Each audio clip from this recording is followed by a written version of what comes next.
Euthanize News.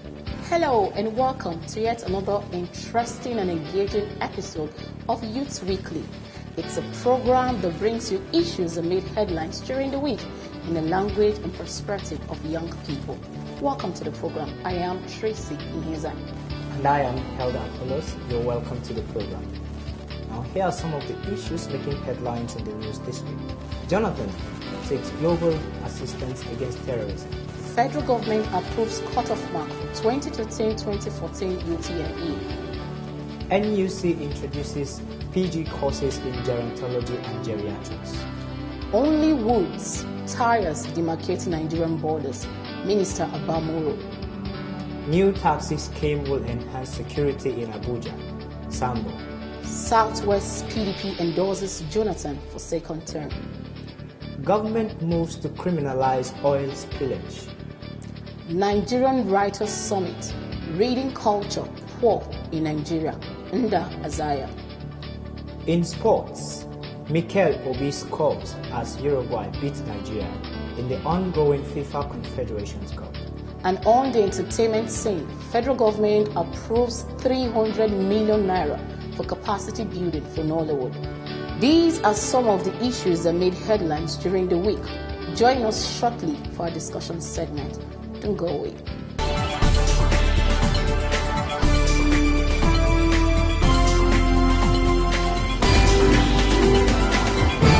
Youth Weekly. Euthanize News. Youths have a voice. We have a story to tell. We are part of the solution. We bring you youth perspective on issues. Youth Weekly. Euthanize News. Welcome back. If you're just joining us, this is Youth Weekly on UTV Africa, and this is our discussion segment. Now, if you've been following carefully the trend of the quality of education in our country, there has been consistent decline in the quality of the students that have been churned from our various educational institutions. Now, this has brought raising concerns on the minds of various stakeholders in actually that educational sector. And that will form the basis of our discussion on this particular segment of the program. Tracy, now in the news we heard, we were actually reading out one of the headlines as being that the reading culture is actually on the decline. And it actually raises a number of concerns because this has been a very worrisome trend lately. Yeah. Now, I'm also concerned about another headline in the news, which is the cutoff point for the UTME this year. Not that this has not been consistently seen. Of course, 180 as cutoff point has been recurrent, so to speak.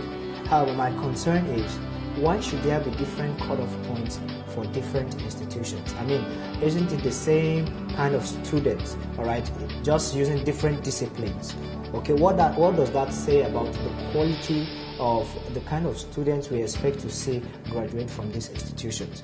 If you are lowering the standard on the criteria you set for bringing them into the system, aren't you saying it's okay to just there's something we used to call them let my people go. Okay, and then you score let my people go and you are okay to come into the system simply because we want to reduce the number of students who are not in school.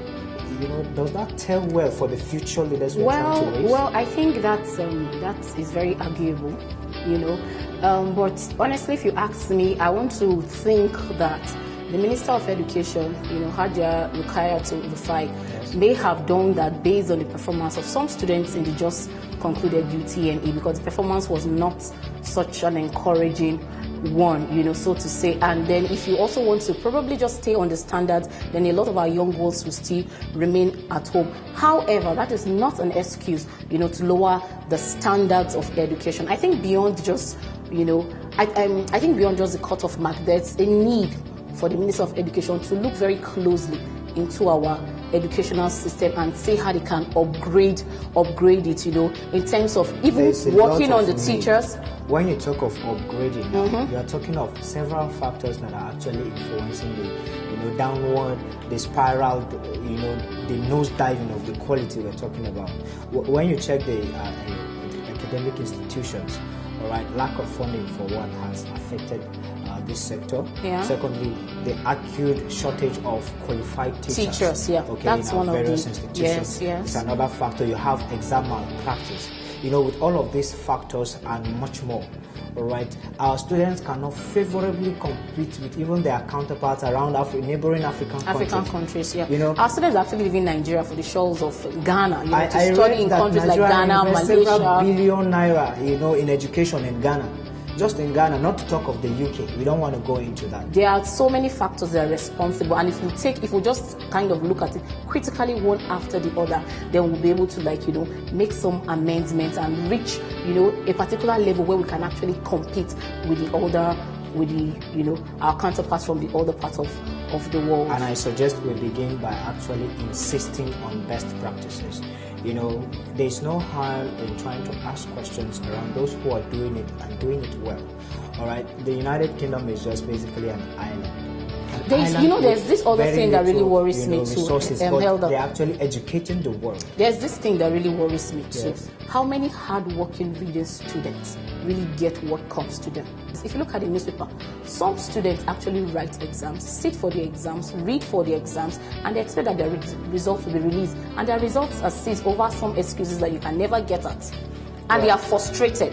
While others who cheat during examinations come out with flying colors and get admissions into school, and they graduate. Well, that's the reason, all the more reason why we need to actually address basically all of these factors that are affecting, the quality of our education. We cannot just approach it from one angle, okay? Even if we pump enough money into the system, we still have to address the quality of the teachers. My concern with this cut-off point is you have 150 for colleges and then of the education. System, okay. You have 180 for federal universities. But, you are saying those who are going into teaching we can afford to bring mediocre students into colleges of education, while those who are doing better can now go to the universities. You expect someone who is a dollar to come and teach your student. What kind of student is he going to become in the future? We need to invest in providing quality teachers into our educational system, pump money enough to be able to make available provision for facilities. You find schools that do not have lab, they are running science courses. I think Nigeria as a country, Helder, honestly, take things for granted. So there are a lot of things there are a lot of important things, such as education. I mean, for me, the level of any country you can't go beyond the knowledge that you have as a nation. So where we are now is based on what we know as a people. If we're producing young people who are substandard, who cannot compete with others from outside, from other parts of the world, then I'm sorry. And then the number of you don't want to go into the redundancy that exists in our curriculum. Producing just students who have a head knowledge and theories that don't work any longer. It's a system that has evolved while the knowledge base has not. First of all, Helder, I think this is one very important issue that we can go on and on. But like I said earlier on, we need to sit down as a people, as a ministry. I'm talking about Ministry of Education. Yes. And look at how do we get, first of all, there has to be interest. Yes. If I'm not interested in reading, there's nothing you need to make me read. So if only you can just awaken my interest, arouse my interest, how do you get students to read?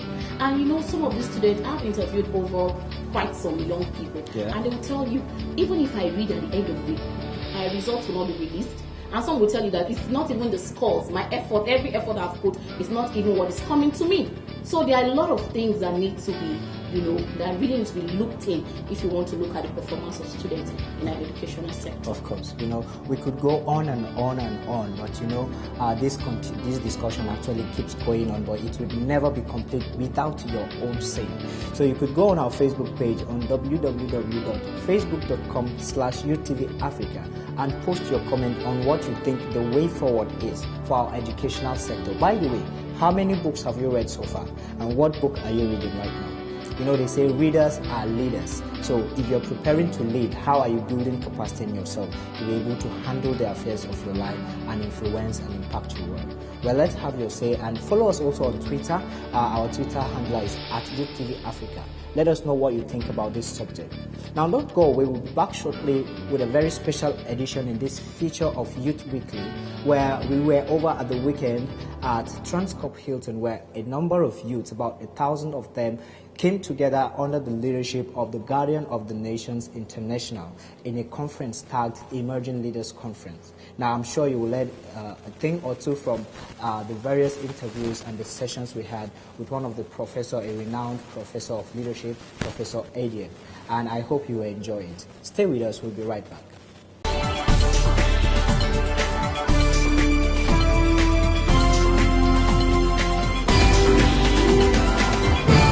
Youth Weekly, Euthanizing News. We are part of the solution. We bring you youth perspective on issues. Youths have a voice. We have a story to tell. Youth Weekly, Euthanizing News. Okay, it's been a very mind-blowing and engaging session with Mr. Tosin Bangwell, among other facilitators, in the ongoing Emerging Leaders Conference here at Transcorp Hilton Hotel in Abuja. You're welcome, sir. Thank you. Yes. You are a team leader for one of a very renowned youth organization, the Youngsters Foundation. Yes. Yes. So you were on a session earlier. Could you kindly summarize some of the key concepts you were sharing with the young people during the program? Well, for me, like I said, for us to transform our nation, we need to take very practical steps. And the first is that we need to envision what an ideal nation should be. We need to have a clear picture of what our educational, transport, health, governance, housing, agricultural sector should be. We need to have a clear picture, clear image of what that nation should be. That's one. And secondly, we need to then become restless with our current state, because our current state does not in any way measure up to our ideal expectation. So if you now become restless that we are not at that level, then it propels you to the third principle, which is what? To become obsessed with ideas and concepts and innovations that will help you translate your state from where it is to where it ought to be. And then once you can now become obsessed with those innovative ideas and concepts, the fourth thing is that we need to begin to take action. We need to begin to take actionable steps that will translate into tangible results, right? Yes. And for me, that's the fourth thing. And then the fifth thing, we need to do all of this on what I call ethical fiber, on integrity. We need to do it on the platform and on the standpoint of truth. We need truth, integrity, honesty needs to guide us as a nation. It needs to become our national value. And then we need to wrap this up with what? Empathy for people. We no longer have compassionate leaders. We no longer have compassionate politicians. When you are compassionate, you will not embezzle, pension funds. When you are compassionate, you will not take money meant for roads and pocket and send your children abroad. When you're compassionate, you will not use money meant for building hospitals and pocket it, and people are dying and you are okay and you're happy, you're buying four-wheel car and buying buildings in Dubai and all of that. So we have a polity right now, a political space that is default, that doesn't have empathy.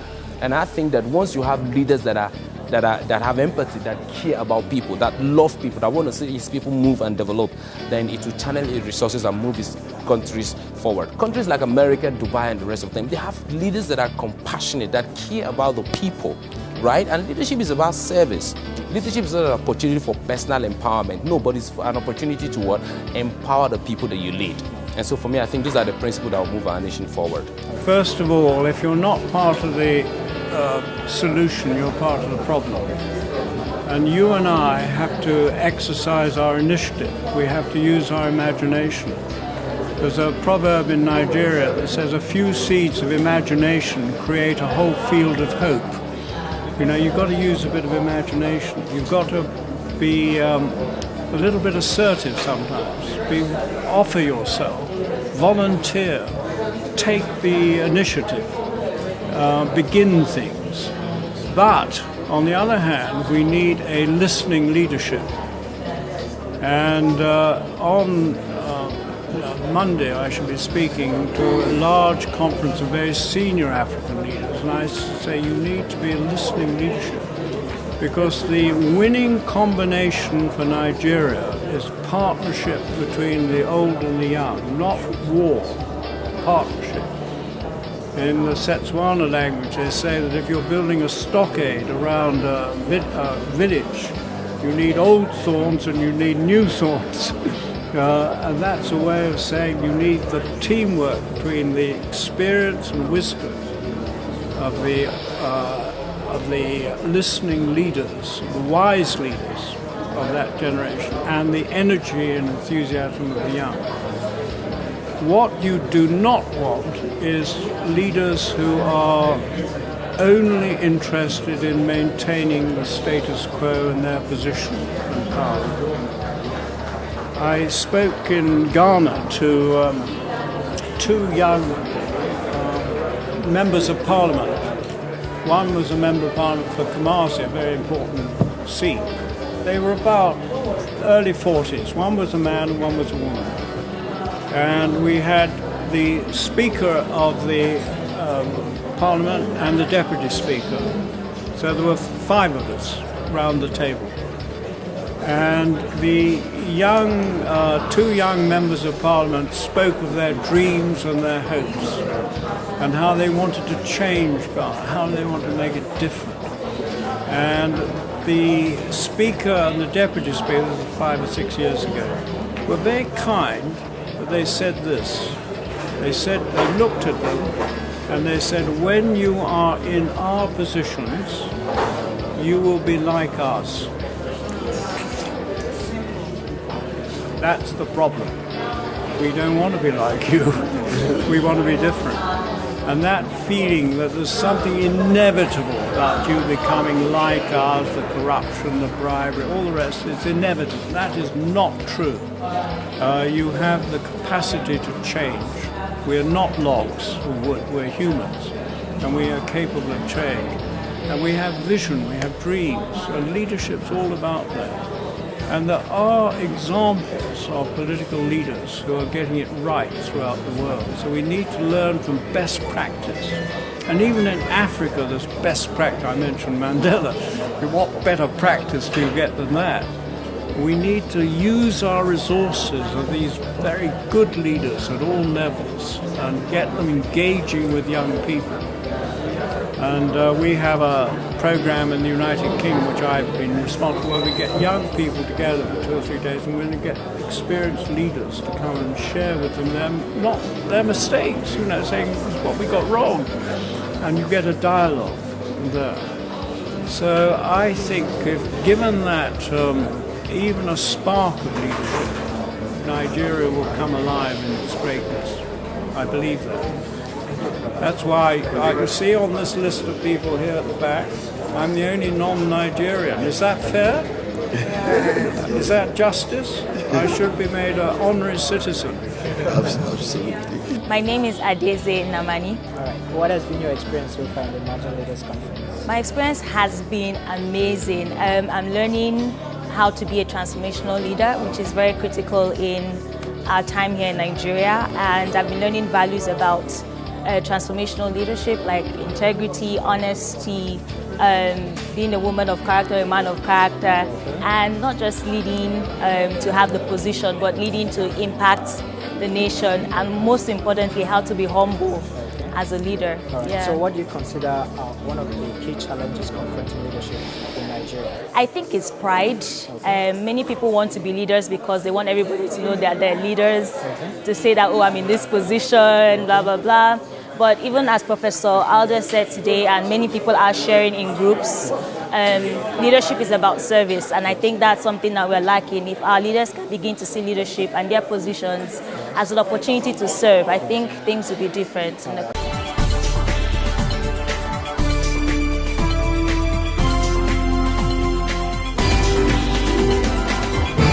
Youth Weekly, Euthanize in News. Well, that was the Imagine Leaders Conference at Transcorp Hilton over the weekend. Hope you had a nice time watching, because that is all we can take on this edition of Youth Weekly. Now, hoping you will keep a date with us same time next week on this same station, where we bring you more of these headlines and issues in the news. Now, from me, it's bye-bye. See you again next time.